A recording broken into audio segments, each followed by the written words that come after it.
de nuevo para aclarar, porque estos temas suelen generar algún tipo de malos entendidos. De hecho, nosotros antes de empezar la comisión hablábamos y decíamos, ya vemos, ¿verdad?, que van a escribir mañana que estamos aprobando una ley para lavar dinero aquí en El Salvador, y no se trata de eso, al contrario, o sea, siempre se va a tener que justificar el origen lícito de la adquisición de ese dinero. Bueno, muchísimas gracias. Queda abierta la comisión para preguntas, dudas o cuestionamientos. Yo solo quiero decirle algo para el equipo técnico. Veo que lo que ha traído el director simplifica un poco la iniciativa inicial presentada. Entonces solo solicito por este medio que se autorice al técnico de apoyo legislativo para que pueda revisar la propuesta para que esta sea conforme al naturaleza y objetivo de la iniciativa expuesta por el Ministerio de Hacienda. Esa sería mi propuesta, que el técnico ahorita ya nos adecue un poco con lo que nos acaba de presentar, que siento que facilita bastante la iniciativa original, lo que nos acaba de explicar el director Marvin Soto. Entonces, los que estén de acuerdo con mi propuesta, ¿verdad?, con esta que les estoy haciendo ahorita, favor emitir su voto. Va, Iván, hay que trabajar.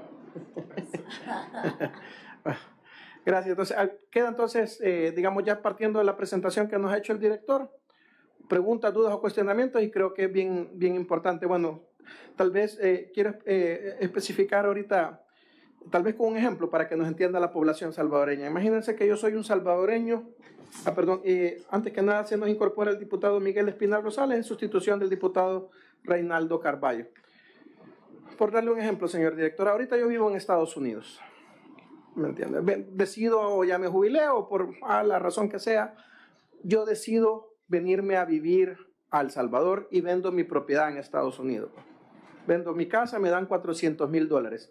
Si yo en este momento traía $400,000 por transferencia bancaria, de institución financiera a institución financiera, ¿cuántos impuestos debía de pagar y los montos de eso? Solo para que nos quede como un ejemplo.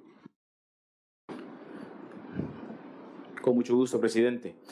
A ver, hoy por hoy, dentro de lo que es la situación actual, resulta que, aparte del costo que tiene lo que es la transferencia bancaria, existe una incertidumbre a la hora de tener que reportar esta plata. Porque, si bien es cierto, en el extranjero yo puedo tener justamente bien documentado esta operación y de dónde yo obtuve este dinero, y como muy bien usted lo ejemplificaba, es producto de la venta de una casa, a la hora de ingresar ese dinero acá al país, puedo traer cualquier tipo de documento, pero me encontraba en una incertidumbre de que si lo declaraba o no en el impuesto sobre la renta. Ahora bien, para que esta plata tenga una validez ante terceros, organismos que se dedican específicamente a la investigación financiera, incluso nosotros mismos como Dirección General de Impuestos Internos, que nos dedicamos a la administración del cobro de los tributos, mientras esa plata no estuviera dentro de lo que es la declaración de renta, se generaba la incertidumbre mediante la cual esta persona que había traído ese dinero no sabía cómo poder justificarla ante un tercero, más allá que tuviera los documentos. Entonces, la declaración de renta era uno de los grandes, digamos, herramientas legales que se tienen para poder inyectar esa plata a la capital, y lo declaraban. Pero tenían que declararlo dentro de, digamos, el criterio que tuviera el contador, y eso por supuesto que iba a llevar al pago de un tributo que la ley misma lo establece, que si es igual o mayor a $150,000 dentro de las utilidades, tiene que pagar el 30% de impuestos. Solo para darle un ejemplo a los salvadoreños, de esos $400,000 que yo podía traer, lo declaraba declaraba ese impuesto sobre la renta, de esos $400,000, yo actualmente en este momento pagaba un 30%. Es correcto. Si dentro de mi declaración yo no tenía ningún tipo de costo asociado a la transacción, yo pagaba el 30%. Estamos hablando que, digamos, en esa declaración de renta yo estaba obligado a pagar $120,000 de esos 40%, de esos $400,000. Es correcto. Si el mecanismo que se utilizaba era incorporarlo a la declaración de renta para efectos de que esto tuviera un efecto, de redundancia, ante terceros. Y hoy por hoy, con la reforma, lo que se busca es que eso sea declarado siempre en el formulario correspondiente de impuestos sobre la renta, pero como una renta excluida. Le hago estas preguntas porque quiero que le quede claro a la población. ¿Cuánto, digamos, si nosotros se aprobara esta reforma ahora aquí en la comisión y después, primero Dios, pasa el pleno y se apruebe, ¿cuánto pagarían los, digamos, esos mismos $400,000? $0.00. Va, solo este es un ejemplo. Se tiene que declarar. Sí, se tiene que declarar, pero primero creo que vean las dos ventajas que tenemos aquí. Primero, claro, veámoslo del sentido de que esto, al declarar ese dinero, se declara la fuente, de dónde proviene, digamos, que salía del sistema, de un sistema financiero, de una entidad financiera, otra entidad financiera, y eso también nos ayuda a combatir el lavado de dinero. Porque mucha gente lo que hacía, que el dinero lo traía maleteado, lo buscaba de otra forma, literalmente maleteado. Venía vos y te daba $10,000, pero ese dinero no había trazabilidad. 9.999 le daban. Y ahora va a haber una trazabilidad de ese dinero, que eso nos ayuda, digamos, para estar que no estén calificando que estamos en una lista gris o negra, cualquier cosa, ¿verdad? Y lo otro importante, imagínense, yo vendí esa casa en $400,000. Yo he oído testimonios de salvadoreños que dicen, yo compré mi casa hace muchos años en $75,000, $100,000, ya me jubilé, me quiero regresar a mi país, buen momento para vendo mi casa, pero ¿cómo traía ese dinero? Sí tenía que pagar un 30% de renta. Entonces lo acaban de oír, en un caso real, de $400,000 yo tenía que pagar $120,000 en el tema de renta. Y ahora vamos a pagar, si se aprueba, si nosotros aprobamos esto, $0.0. ¿Alguna pregunta, consulta, ejemplo adicional? Diputado Mulato. Buenas tardes a todos los salvadoreños en el exterior, colegas diputados. Creo que nada más una consulta. Esto aplica para los salvadoreños en el exterior, ¿sí? Y también aplica para personas que no son salvadoreñas, que quisieran invertir en nuestro país. Esa es mi pregunta. Por principio de igualdad de lo que es la ley, aplica para todo aquel que desee venir a invertir a nuestro país. Sí. Bueno, también de vital importancia, ¿verdad? No solo aplica para salvadoreños, para cualquier persona que quiera invertir en el país. ¿Alguna otra consulta, participación?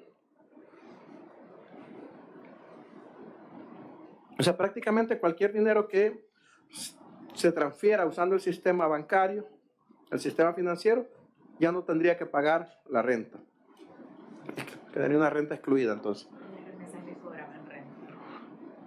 No, lo que resultaba con las remesas es de que, insisto, ¿no? Se generaba la incertidumbre para un salvadoreño que recibiera, por ejemplo, X cantidad de dinero y estas personas comenzaban a invertir, hacían su casita, ponían su negocio, pero llegaba un momento entonces en el cual se podía evidenciar un incremento patrimonial. Entonces, ese incremento patrimonial de alguna u otra forma se tenía que justificar. Entonces, podían tener los comprobantes de las remesas, de lo que se recibía, pero no, ese comprobante no representa, a la luz de nuestra legislación, no representa una declaración jurada como lo puede representar la ley de impuestos sobre la renta. Entonces, ahí es donde venía el criterio del contador para darle, digamos, esa certidumbre a esa plata y declaraban en lo que se recibía en concepto de remesas y ahí, por supuesto, que había algún tipo de tributo, pues, de por medio, ¿no?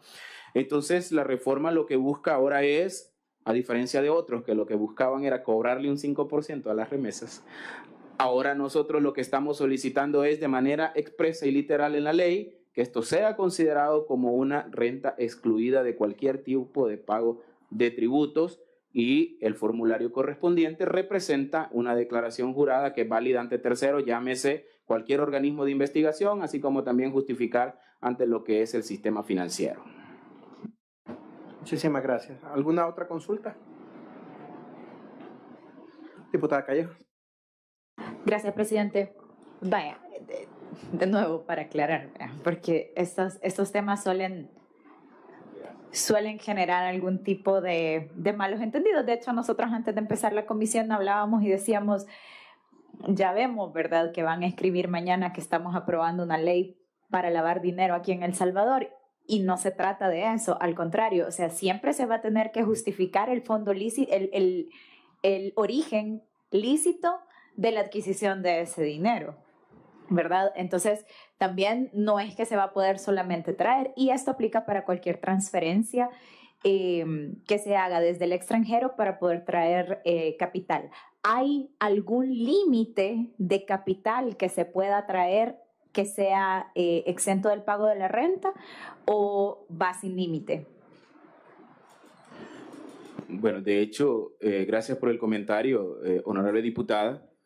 Lo que estamos solicitando es una reforma al artículo 3 de la Ley de Impuestos sobre la Renta. En ningún momento estamos tocando el artículo 13 de la Ley de Prevención del Lavado de Dinero y Activo, ¿verdad? Entonces, eso para efectos de dejar en claro la postura de esta dirección, que los mecanismos de prevención en materia de lavado siguen vigentes, eso no se está tocando. Entonces, si yo tengo transacciones iguales o superiores a $10,000, la ley me dice, la ley de prevención de lavado me dice que tengo que reportarlo. Entonces, en ningún momento estamos tocando para aquellos que puedan insinuar este tipo de temas, ¿no? Entonces, ahora bien, de manera puntual, en lo que estamos solicitando no existe ningún límite, o sea, es desde 0.01 centavo de dólar hasta lo que el inversionista quiera traer, ¿no?, para poder inyectar a la economía del país. Gracias. Bueno, hermanos salvadoreños, obviamente son parte de nuestros intereses poderlos apoyar a ustedes, pero eso no indica, como bien preguntaba el diputado Mulato y contestaba el licenciado, que solamente es para salvadoreños que residen en el exterior. También cualquier persona interesada en venir a invertir a El Salvador, pues una vez se apruebe, nosotros creo que estamos bastante claros en la necesidad de poder traer esos capitales y que se puedan mover aquí en El Salvador, y obviamente con la claridad que de todas maneras se tienen que reportar, de todas maneras hay que declararlo, pero estarán exentos en una vez entren, pero también una vez entren y se inviertan. Por ejemplo, si voy a traer $400,000 porque voy a comprar un inmueble, la compra de ese inmueble va a generar unos impuestos a la transferencia de bienes inmuebles, que obviamente sí hay que pagar, y entonces hay que tener claridad de eso. Es la introducción de ese dinero desde el extranjero a El Salvador lo que va a estar desgravado, libre del gravamen de la renta. Siempre se va a tener que determinar el origen lícito de esos fondos, y en ningún punto va a haber una obligación de cobrarle ese 30% que se cobraba antes, y la verdad es que para los salvadoreños en el exterior o extranjeros esto ya va a ser una ventaja. Así que muchas gracias. Diputado Mulato. Sí, siempre sobre el mismo espíritu de lo que estamos conversando, para claridad de los salvadoreños, y quisiera tal vez que desarrolláramos como una especie de pregunta y respuesta. Una vez hablamos sobre la inyección del capital a la fuerza productiva, según lo que usted manifestaba, y esto se entenderá que es para la creación y generación de fuentes de empleo o la generación de algún motor productivo, sea industrial, comercial, de servicios. Si hablamos de estas categorías de fuerzas productivas, desde el momento que sea una SASB que esté nacional, ¿verdad?, o internacional, que quisiera trasladar esos fondos, están excluidas de estos gravámenes. Pero si hablamos de personas naturales, de igual forma, pudieran hacerlo. Cuando usted se refiere a que hablamos de la inyección del capital a la fuerza productiva, es únicamente y exclusivamente la forma en la que debemos categorizar que debe ser para mano de obra, para capital de trabajo, para poder introducir ese dinero para generar fuentes de empleo, o simple hecho, como lo hablábamos en algún momento, que las remesas familiares han estado siempre en un porcentaje mayor al 90%, para consumo, y de ahí entonces se generaba que ese dinero era utilizado para negocios, para pequeños emprendimientos, pero que a la larga, siempre que no era negocio realmente, porque tenías que tasarlo cuando ya empezabas a generar ingresos extras, y ahí te decía, bueno, mira, hay que pagar el 30%, ya no era un negocio utilizar esa plata. Ahí es donde ahora viene ese tipo de beneficios. Con esto, quisiera que dejara muy en claro si puede ser incluso siempre para consumo este uso del dinero, y consumo llámese desde adquirir productos, vehículos, viviendas, propiedades, e incluso puede ser utilizado para fuerza productiva. Esa es mi pregunta. Gracias por la pregunta, señor diputado.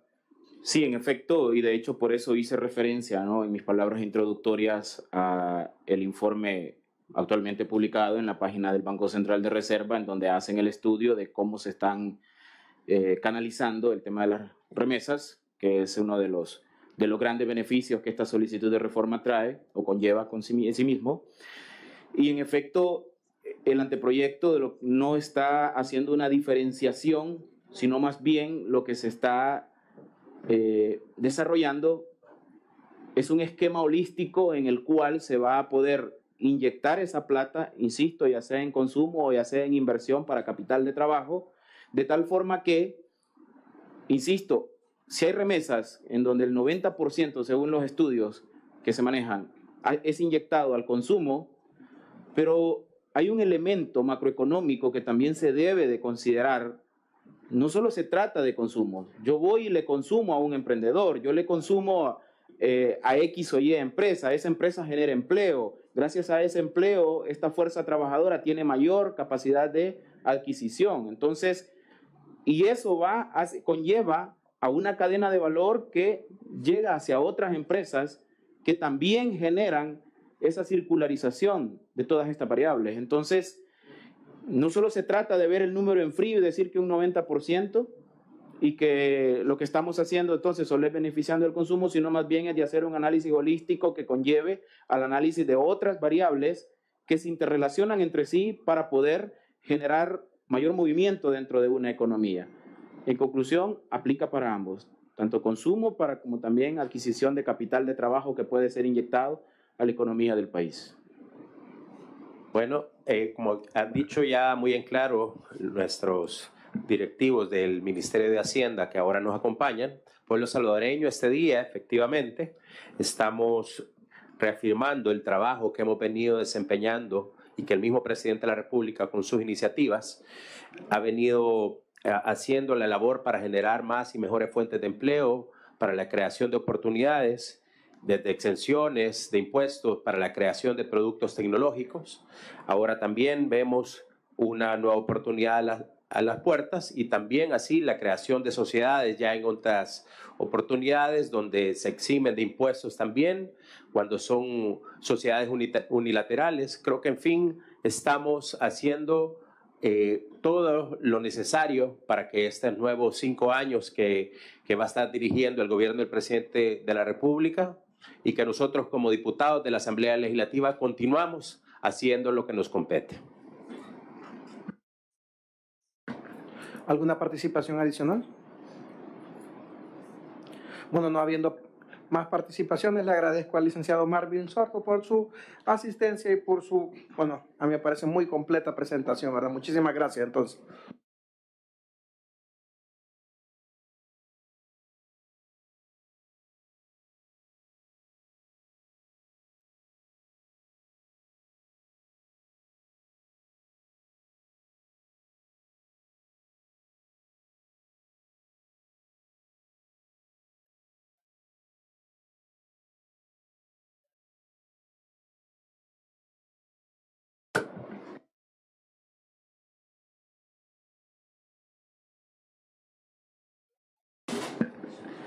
Siguiendo con la agenda, le pido a la diputada Callejas que me ayude con la lectura de la propuesta de dictamen número 315.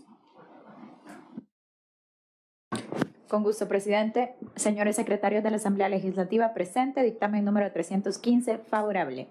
La Comisión de Hacienda y Especial del Presupuesto se refiere al expediente número 1238-3-2000 24-1, que contiene iniciativa de la designada por el presidente de la República encargado del despacho por medio del viceministro de Hacienda encargado del despacho ministerial.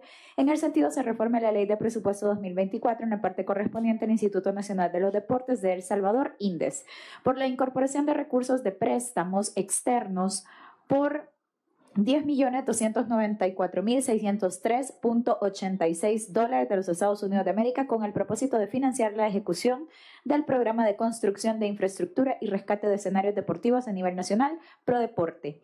Se explica en la iniciativa que mediante el decreto legislativo número 108 de fecha 27 de julio de 2021, publicado en el Diario Oficial número 145, tomo número 432, del 29 del mismo mes y año, se aprobó el contrato de préstamo BCE número 2254 de fecha 8 de julio de 2021, suscrito entre el Banco Centroamericano de Integración Económica BCE y la República de El Salvador por un monto de $115.200.000 de los Estados Unidos de América con el propósito de financiar la ejecución del programa de construcción de infraestructura y rescate de escenarios deportivos a nivel nacional, ProDeporte, para lo cual se dispuso en el artículo 2, sección 2.03 del referido contrato, que el organismo ejecutor de este programa será el Instituto Nacional de los Deportes de El Salvador, INDES. Se continúa expresando que a la fecha se cuenta con saldos disponibles por la cantidad de $10.294.603.86, los cuales INDES requiere incorporar en su presupuesto institucional vigente para financiar órdenes de cambio de contratos de obra, supervisión y adquisición de equipos, arrendamientos, honorarios por consultorías, actividades de cierre y liquidación de los proyectos de inversión, entre otros. Dichos recursos incluyen el financiamiento de 6 proyectos de inversión que se requieren incorporar en el presupuesto institucional vigente del INDES. Así, 7316, mejoramiento del Estadio Nacional Jorge Mágico González, Departamento de San Salvador, por un monto de $1.177.083.21 de los Estados Unidos de América. 7318, mejoramiento del Gimnasio Nacional José Adolfo Pineda, Departamento de San Salvador, por un monto de $3.556.849.94. 7325, remodelación y equipamiento del Complejo Deportivo de Ciudad Merliot, Departamento de la Libertad, por un monto de $856.686.89. 7326, mejoramiento del Complejo Deportivo El Polvorín, Departamento de San Salvador, por un monto de $433.983.37. 7330, mejoramiento de Estadio de las Delicias, municipio de Santa Tecla, Departamento de la Libertad, por un monto de $43.225.84. Y 7331, mejoramiento del Palacio Nacional de los Deportes Carlos el Famoso Hernández, Departamento de San Salvador, por un monto de $426.994.73. Además, se van a reforzar las asignaciones del proyecto de inversión 8075, fortalecimiento institucional para el desarrollo de los Juegos Centroamericanos y del Caribe San Salvador 2023, por un monto de $3.799.779.88, los cuales totalizan la cantidad que se pretende incorporar. Por lo que, a efectos de que el INDES pueda disponer del crédito presupuestario respectivo, se hace necesario reformar la ley del presupuesto vigente de 2024 en los términos antes expuestos. Con fecha 11 de los corrientes, se recibió a representantes del Ministerio de Hacienda, quienes realizaron una exposición y justificaron la referida iniciativa. En atención a lo antes expuesto, esta comisión, luego del análisis correspondiente, estima que la iniciativa es procedente para que puedan cumplirse los fines previstos, por lo que emite dictamen favorable, para lo cual se adjunta el correspondiente proyecto de decreto. Dios, Unión, Libertad. Leído, presidente. Los que están de acuerdo con la propuesta de dictamen número 315, a favor, emitir su voto. Queda aprobado por unanimidad de los presentes. Le pido al diputado Edgardo Mulato que me ayude con la lectura de la propuesta de dictamen número 316. Dale.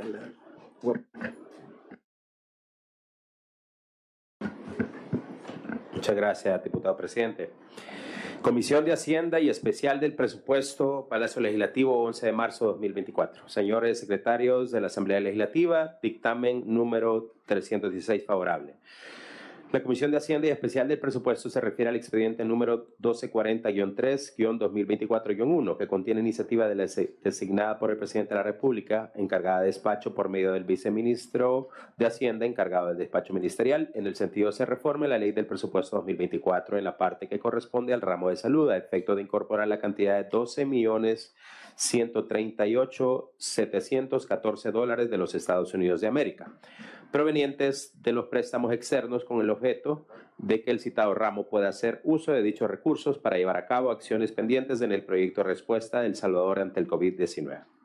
Se explica en la iniciativa que mediante el decreto legislativo número 106 de fecha 27 de julio del 2021, publicado en el Diario Oficial número 144, tomo número 432 del 28 del mismo año, se aprobó el contrato de préstamo número 9229-SB, financiamiento adicional para proyecto de respuesta de El Salvador ante el COVID-19, entre el Estado y Gobierno de la República de El Salvador y el Banco Internacional de Reconstrucción y Fomento BIRF por un monto de hasta $50 millones de los Estados Unidos de América, los cuales fueron asignados al Ministerio de Salud para ejecutar el proyecto de inversión 7500, Programa de Respuesta de El Salvador ante el COVID-19, cuyo propósito es fortalecer el Sistema Nacional de Salud para responder y mitigar la amenaza del virus COVID-19.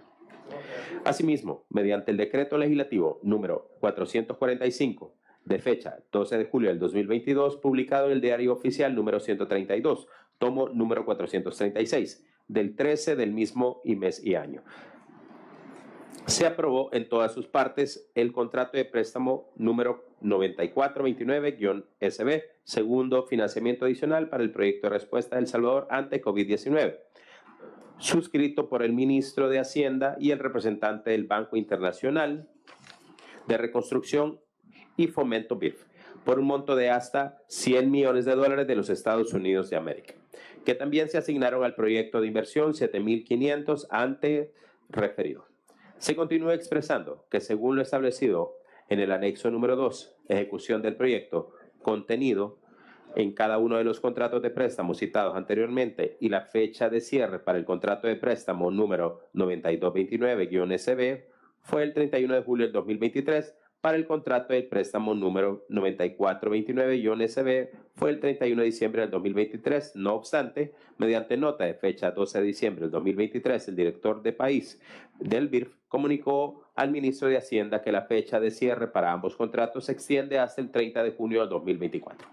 Asimismo, se explica que, según información proporcionada por el ramo de salud, el saldo pendiente de los préstamos BIRF número 9229-SB y 9429-SB asciende a $12.138.714 de los Estados Unidos de América, lo cual será utilizado para llevar a cabo acciones pendientes en el proyecto de respuesta de El Salvador ante el COVID-19, tales como suministrar, instalar y poner en marcha funcionamiento de resonancia magnética, así como suministrar e instalar generadores eléctricos para las áreas de RM en el Hospital Nacional Rosales del Departamento de San Salvador y San Juan de Dios del Departamento de San Miguel, además de recaudar y ampliar el área de atención de la emergencia del Hospital Nacional Sacamil y realizar las modificativas a contratos para la adquisición de equipos de rayos X digitales para los hospitales nacionales Sacamil y Rosales, así como financiar la adquisición de equipo y licencias para el fortalecimiento de la Dirección de Comunicación Social e Institucional, entre otros. Por lo que, a efectos de viabilizar la incorporación de los recursos disponibles de los contratos de préstamos 9229-SB y 9429-SB por el monto antes relacionado, es necesario reformar las leyes del presupuesto vigente del 2024 en los términos expuestos en los respectivos proyectos de decreto. Con fecha 11 de los corrientes, se recibió a representantes del Ministerio de Hacienda, quienes realizaron una exposición y justificaron la referida iniciativa. En atención de lo antes expuesto, esta comisión, luego del análisis correspondiente, estima que la iniciativa es procedente para que puedan cumplirse los fines previstos, por lo que emite dictamen favorable, para lo cual se adjunta el correspondiente proyecto de decreto, Dios, Unión, Libertad, y firman los diputados de esta Comisión de Hacienda presentes. Nada más, presidente. Los que están de acuerdo con la propuesta de dictamen número 316, favor emitir su voto. Queda aprobado por unanimidad.